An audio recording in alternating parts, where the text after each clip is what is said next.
Us as your #1 informative television. Join me, Rida Chebet, every day as I bring you the latest news at Maisha Live at 1 and update at 6, right here at Maisha Television. Wakati mafuta imeongeza hivi, wao wameongeza commission yao to 28.1%. I have a visual disability, yes, which has been with me for a long time. No, I'm asking the second part. Swala la utovu wa nidhamu limezua hisia mseto nchini.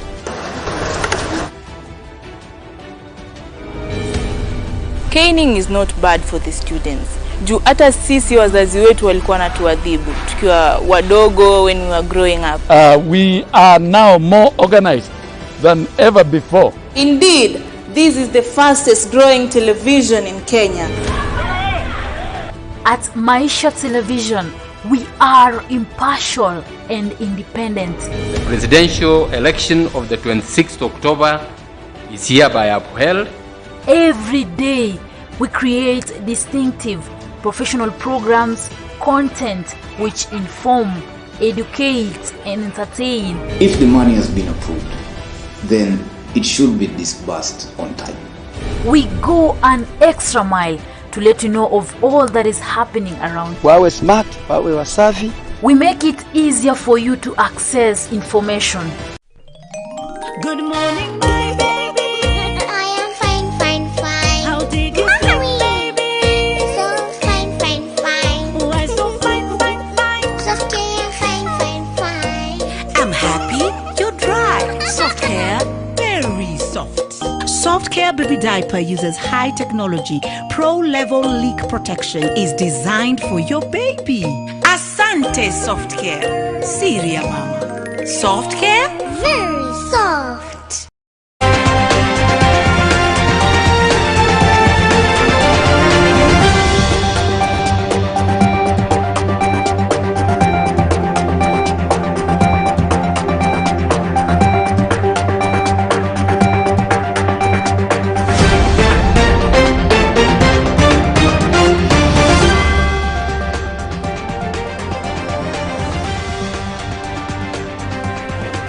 It is the first day of the BBI legal battle at the Court of Appeal. Yet again, the president has extended the curfew for 60 more days. He said this during his State of the Nation address. For more of this, join me in Maisha Prime. My name is Rida Chebet Karim. But first, let's have a look at our top stories. Hii kazi ya kutengeneza hii super highway yenye alikuwa ameanzisha. Na kama imemshinda, please tafadhali hand it over to the national government. Wangamati, kuna wanasiasa wameketi katika hii Bungoma, kazi yao kuwapigia kura ni kwenda kaa Nairobi huko na kupiga kelele huko.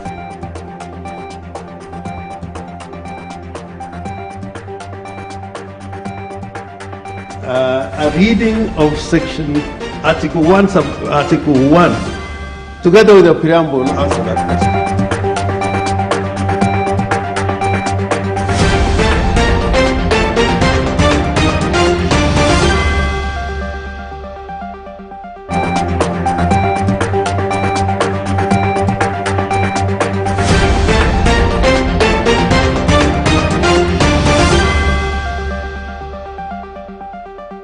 Welcome. President Uhuru Kenyatta made a State of the Nation address on the situation of the COVID-19 in the country, assuring Kenyans of a possible herd immunity by mid-next year. The president made the fourth public order announcement, extending the curfew for another 60 days. With a vaccinated population of 30 million people, this will allow us to begin the journey for herd immunity against this pandemic, and this is our intention for the next 12 months. In that regard, and following consultations with the Council of Governors, and also with the advice of the National Emergency Response Committee to COVID-19 and the National Security Council, today again I issue Public Order number 4 of 2021. And that is number 1, that the hours of curfew are maintained at between 7 p.m. and 4 a.m. in the COVID-19 hotspots, which comprise the counties of Kisumu, Siaya, Homa Bay, Migori, Busia, Kakamega, Vihiga, Bungoma, Kisii, Nyamira, Kericho, Bomet, and Trans Nzoia up to the 31st of July 2021. That for the rest of the territory of the Republic of Kenya, the nationwide curfew shall continue to be observed from 10 p.m. to 4 a.m. for a further containment period of 60 days. That excluding the above-mentioned counties, in-person worship and congregational worship shall continue to be conducted in keeping with the one-third capacity rule and in accordance with the guidelines of the Interfaith Council. That the prohibition against public gatherings is extended for a further 60 days. That all persons coming into the country must be in possession of a negative COVID-19 PCR certificate acquired no more than 96 hours prior to arrival into the country, with a PCR certificate also having been validated by the trusted travel platform for those traveling by air. That duly classified and licensed hospitality establishments must continue to adhere to the guidelines issued by the Ministry of Health. The establishments must also ensure the adoption of and compliance with the tourism safe travels protocols developed by the hospitality sector themselves. In regards to funerals, cremations, and other interment ceremonies, it is directed that these ceremonies shall be conducted strictly within the 96 hours of confirmation of death. That the attendees, officiators, and facilitators of funerals or graveside cremation ceremonies shall be limited to 100 persons in total. That the attendees, officiators, and facilitators of wedding celebrations, of marriage or traditional union ceremonies or rites of passage, and all other similar events or ceremonies shall be limited to 100 persons in total. That all hospitals are directed to limit the number of visitors for hospitalized patients to 1 visitor per patient per day, and that all other rules, guidelines, and protocols not reviewed through this public order shall continue to apply until otherwise notified. And the country's second highest court began hearing an appeal launched against the High Court judgment invalidating the Building Bridges Initiative BBI process today. A 7-judge Court of Appeal bench led by the Chamber's President Justice Daniel Musinga is hearing the landmark case that is set to run for 4 days. Amoga Shane has the details of this. Nobody can stop begging. Day 1 of the Building Bridges Initiative Court Appeal, drama and sensationalism has already started taking shape. The BBI Court Appeal is a clash of the kings of law, majestic and elegant learned friends with degrees and PhDs from the University of Nairobi and beyond. This court ruling of 25th of June 2021. Among the great lawyers present are C.S. James Orengo, C.S. Otiendo Amolu, and Dr. John Mwangi, representing Raila as a BBI promoter and initiator. On the side of the accuser are S.C. Martha Karua, Professor Kithure Kindiki, and Law Society President Nelson Havi. In addition, the former Attorney General Githu Muigai and the current Attorney General Kihara Kariuki are representing President Uhuru Kenyatta. In this regard, upcoming lawyers have had a hard time trying to fit in and blend into the blazing hot Milimani law court and also get themselves heard. Participation in a constitutional amendment process and the standard of public participation in a constitutional amendment. Then the commentaries on the Justice and Legal Affairs Committee report. A role of the court in a constitutional amendment process, and finally, justiciability, ripeness, mootness of the petitions as presented before the Superior Court. Mtuma, representing Third Way Alliance, claims the two wants to sneak in new evidence that is not related to the JLAC report. In response, lawyer Otiende Amolo for BBI say they are producing the JLAC report on the referendum bill, which Mtuma did not include in their report.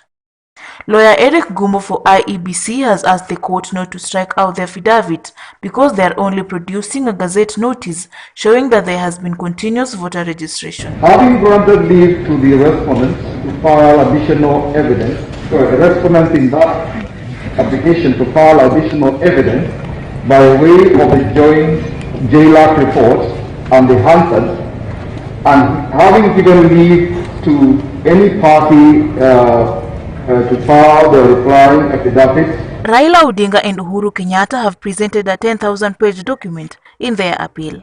The Tangatanga Fraternity and Linda Katiba team, together with lawmakers like Nelson Havi, were boldly against the BBI report. Honorable Raila Odinga and other BBI supporters remain positive that the BBI report will be unstoppable. Sisi tunaangalia kwanza mambo ya BB.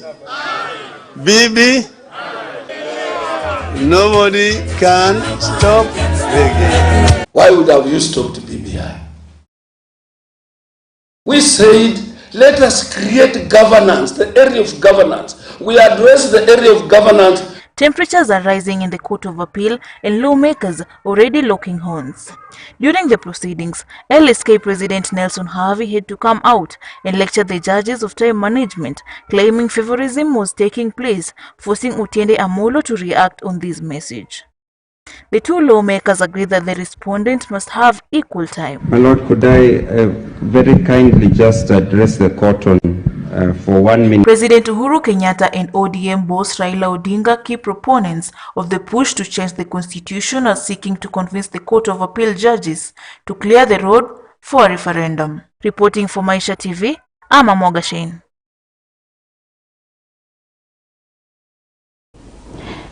A suspected thief has been lynched by members of the public over what has been claimed to be an action over his criminal ways. According to the area police boss Alex Rotich, the act took place at Loikas village in Maralal town, Samburu County. The body has been taken to Samburu County Referral Hospital mortuary. Leo asubuhi tulipata habari ya kwamba iko kijana mmoja aliwawa usiku kwa sehemu ya Loikas,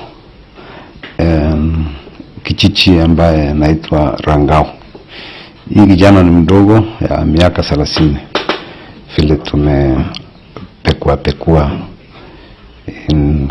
kwa kipeti chake. Ili tu ikionekana kwa hiyo sehemu unakaa kama watu walipika kwa sababu tulipata vijiti.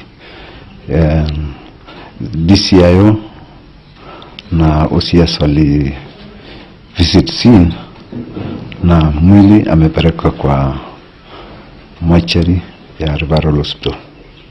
Ile kitu inahimiza wananchi ya sehemu hii asichukue sheria mkononi yao. Kama iko mtu amefanya ka suspect yote, kama amefanya jambo kama hilo ya wizi, aite polisi mara moja. Hiyo issue tunashia serikali venye wanatafutanga chang'aa, watafute venye walitafute wenye kuua hiyo wauaji. Tumu jambo kama hii kutendeka ni jambo mbaya sana. Mtu kuondoa uhai ya mwenzake ambaye Mwenyezi Mungu amempatia. Maana sio wewe ndio ulijipatia uhai, ni Mwenyezi Mungu. Hata kama tuko na utofauti kati ya mimi na wewe, kuna sheria, kuna mahali ambapo tutafuata ili nifungwe nikae uhai, lakini nisitoe mwingine uhai. The Teacher Service Commission TSC has invited newly elected officials of the Kenya National Union of Teachers for a collective bargaining deal for the years 2021-2025. This comes barely 3 days after the new officials were elected into office and after the resignation of long-serving NAT Secretary General Wilson Sossion.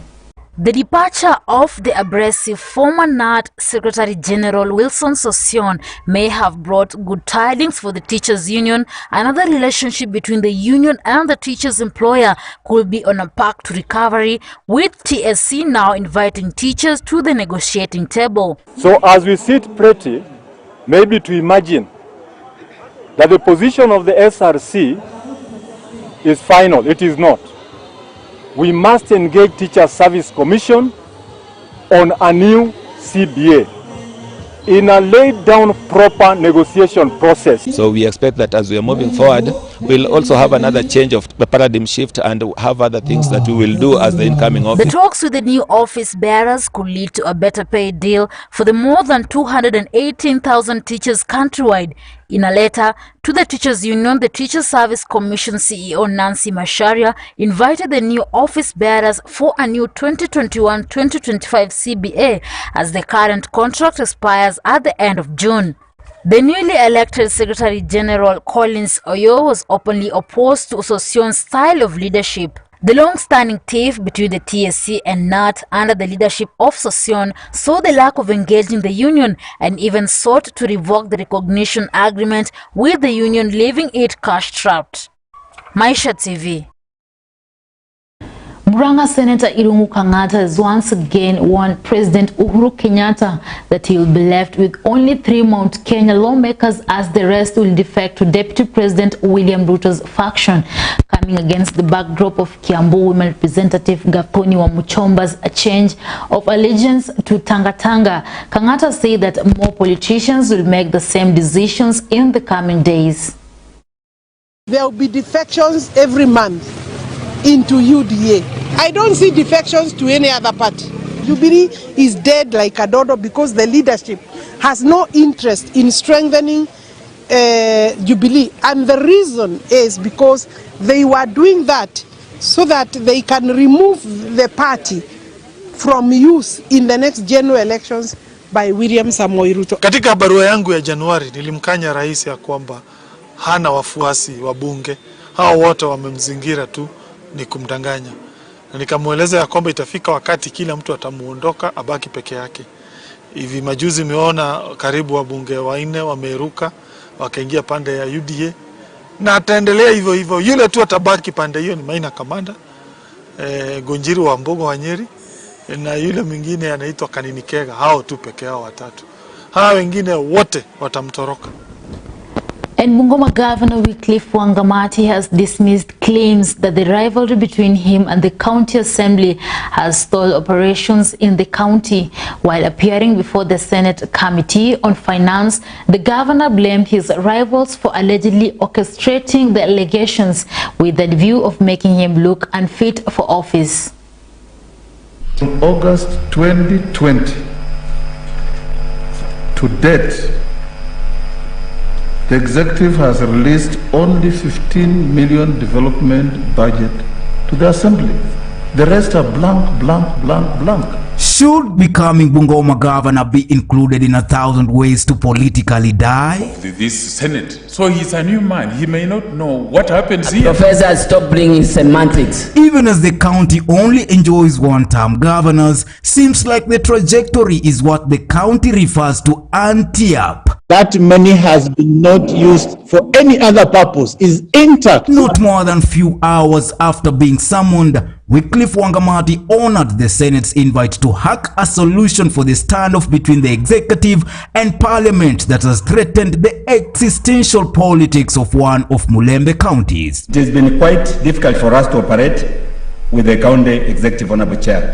Maybe you'll be the first person now he can admit the chair. Yeah. Maybe then he can admit his witnesses. No, chair. The row between Bungoma members of county assembly and Governor Wycliffe Wangamati has escalated for almost a year, with the governor narrowly escaping an impeachment bullet a fortnight ago, believed to have been saved by a call from State House. However, as they say, it is not over until it's done and dusted. Bungoma County succession politics played out on the floor of the Senate on Monday as a section of the members of the county assembly faced off with the Senator Moses Wetangula, whom they accused of fomenting the crisis in the county assembly. And one of the issues we spoke about with the governor was about the issue of impeachment. And I told him, Your Excellency, this issue of impeachment to me is just like a rumor. Because so far I have not seen any document at all. Nothing has been filed at the office of the clerk whatsoever concerning any impeachment on your part. Not even a signature. The two camps, while appearing before the Senate Budget and Finance Committee chaired by Kirinyaga County Senator, blamed each other over allocation of resources. I raised a complaint about the lack of release of our exchequer as a county assembly to His Excellency the Governor, and I complained to him that I could not be able to reach the CEC finance on phone, nor was she in the office, and the chief officer had gone for 1 week, nearly 2, away from the office. She was not there, and her phone was diverted. I could not be able to get hold of her. I complained that to His Excellency the Governor. He answered in one statement. He told me, okay, don't worry about it, she's under instructions. That is not true. I think when I call the speaker to speak up, to meet me up, it was not about even the issue of payments. It was a bigger issue of leadership in the assembly. The issue of salaries, I just told him, no, I'll get the instructions done so that, you know, we can get it paid. I mean, I even don't know some of the payments when they are done. Chair, the governor is not a member. Governor Wangamati has remained firm that resource allocation is based on the disbursement of funds from the national government. He also insisted on the need to managerial position look at the resource distribution over financial year, with Parliament getting 82% while the Bungoma executive walking away with a 78% chunk of the budget so far. The County Assembly has received 82.9% of their recurrent expenditure as we speak, compared to what the executive has received, 78.2%. The county legislatures alleged that the governor had diverted the county's budget towards a political cause. When we came to the month of May, that's where the problem comes in, because we won't be able to pay our suppliers from March. We were grounded. Kenya Power was able to connect our power. We can't have power. We can't have suppliers of any thought to the assembly. Likely, as they were saying there's no money in the CRA account, then we look at their computation from the control budget vote hits. They were drawing money non-stop. So we are saying in this scenario, there is no equity in terms of getting the revenue. You must look at the overall position of disbursements. You can't just pick 1 month or 2 months. You must look at the overall disbursement from the start of the financial year up to where we are now. This is the first time I'm seeing this position. This is the first time I'm seeing this complaint. And I think it would have been better if the County Assembly had formally communicated to us about this position. Last week, the embattled county boards ended up on the receiving end of the control of budget in the country after it emerged from the findings of the control of budgets that Bungoma Governor Wycliffe Wangamati's county government spent 391 million shillings intended to pay salaries for other undefined purposes. The requisition came asking for May salaries and it was used for other things, you know. In June 10th, the Senate Committee on Health summoned Bungoma Governor Wycliffe Wangamati for failing to appear before it for the second time in a row to respond to audit queries raised by the Auditor General in the special audit on COVID-19 funds. Bungoma County Assembly has 45 elected MCA. Na ningependa kuambia MCA wale wenye ambao wanapiga Wangamati vita hapa Bungoma, hao wenyewe mahali penye wanatoka kwa mashinani huko wataki kuketi huko, kwa sababu wanajua hata barabara huko ni mbaya. Ukiangalia maisha huko ni mbaya. Na wanaketi kazi, mtu akifanya kazi wanaongwa pesa na kusema huyu hapana, huyu habata, hiyo hatutaki kabisa. Hii kazi ya kutengeneza hii super highway yenye alikuwa ameanzisha, na kama imemshinda, please tafadhali hand it over to the national government so that they speed up that development. Wycliffe Wafula Wangamati is a Kenyan national and politician currently serving as the second governor of Bungoma on a Ford Kenya ticket, a party led by Senator Moses Wetangula. Wangamati came to power after defeating Ken Lusaka in the 2017 general elections. For Maisha TV, Bushabi Jr. Hundreds of residents of Mudiri and Otiende Amlemba Street on the outskirts of Kakamega town have until July to leave the government's residence as the Kakamega County government prepares to begin construction of 4,000 modern houses in the area in an effort to achieve its goal goal of making Kakamega town the next city. The project is expected to commence in early July and will take about 9 months to complete at a cost of 6 billion Kenyan shillings. Speaking in Kakamega, the county boss Weekly for Paranya indicated that the county and the national government employees will be given priority in the purchase of the houses. And also security.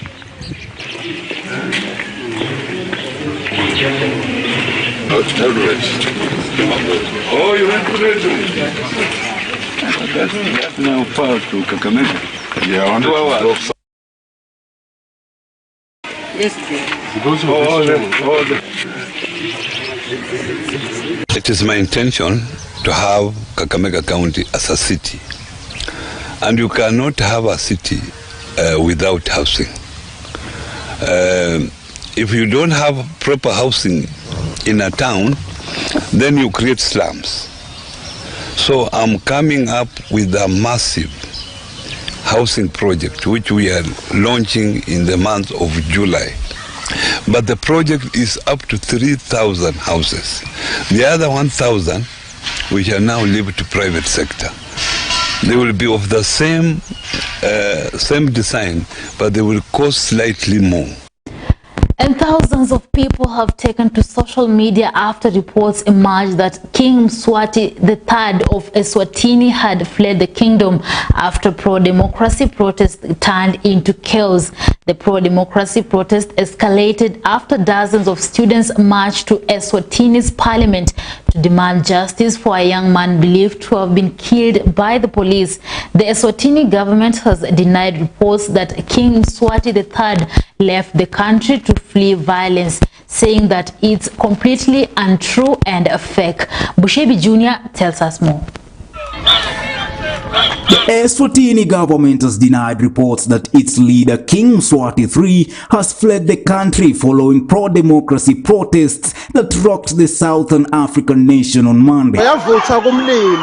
Demonstrators have set fire to several shops in Masafa town in central Eswatini, according to neighboring South Africa state-owned broadcaster.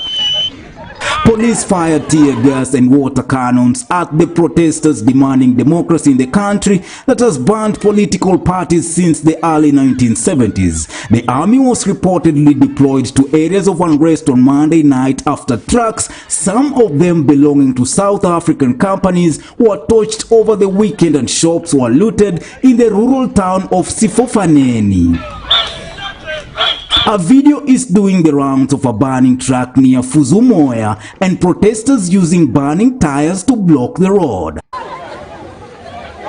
The footage showed some of the protesters offloading cargo believed to be sugar before the truck was set alight. Other videos showed protesters outside a burning building. The pro-democracy protests escalated after dozens of students marched to Eswatini's parliament to demand justice for a young man believed to have been killed by the police.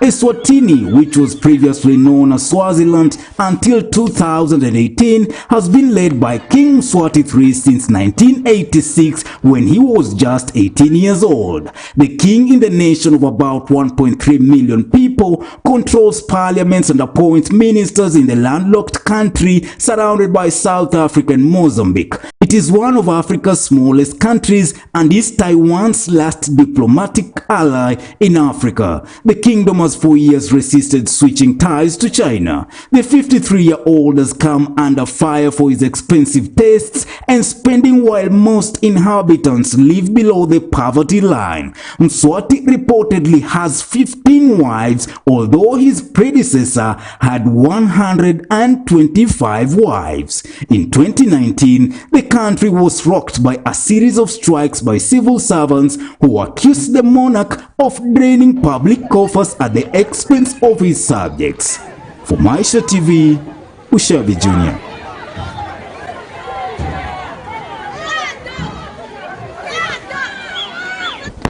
South Africa's former president Jacob Zuma has been sentenced to 15 months by the highest court in the country. This comes after the Constitutional Court found him guilty of contempt after defying the court's order to appear at an inquiry into corruption while he was the president.